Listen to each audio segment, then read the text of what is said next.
மங்கோல்புரி பகுதியில் உள்ள கடை ஒன்றில் புகுந்த 5 பேர் கொண்ட கும்பல் கடையின் உரிமையாளரை கத்தியை காட்டி மிரட்டி கடையில் இருந்த பணத்தை கொள்ளையடித்துச் சென்றனர்.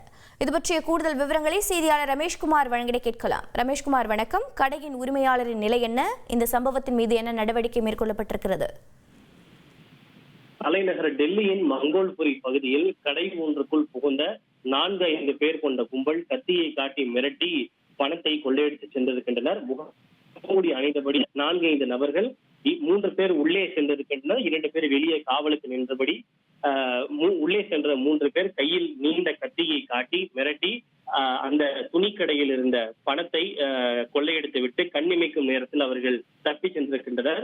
இது பகல் நேரத்தில் நடைபெற்றிருக்கிறது. இது மட்டுமின்றி அந்த சாலையில் மக்களுடைய நடமாட்டம் போக வர இருக்கிறது. இருப்பினும் கூட எந்த விதமான அச்சமும் இல்லாமல், பதற்றமும் இன்றி கத்தியை காட்டி மிரட்டி வியாபாரியிடம் பணத்தை கொள்ளையடித்து சென்றிருப்பது வியாபாரிகள் மத்தியில் அச்சத்தை ஏற்படுத்தி இருக்கிறது.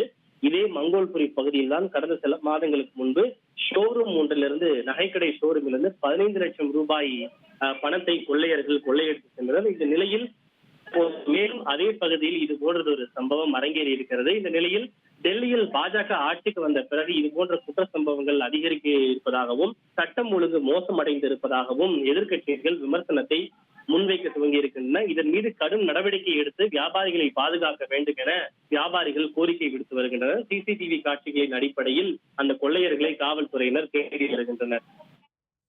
தகவல்களை வழங்கியதற்கு நன்றி ரமேஷ்குமார். செய்திகளை உடனுக்குடன் தெரிந்து கொள்ள உடனே சப்ஸ்கிரைப் பண்ணுங்க.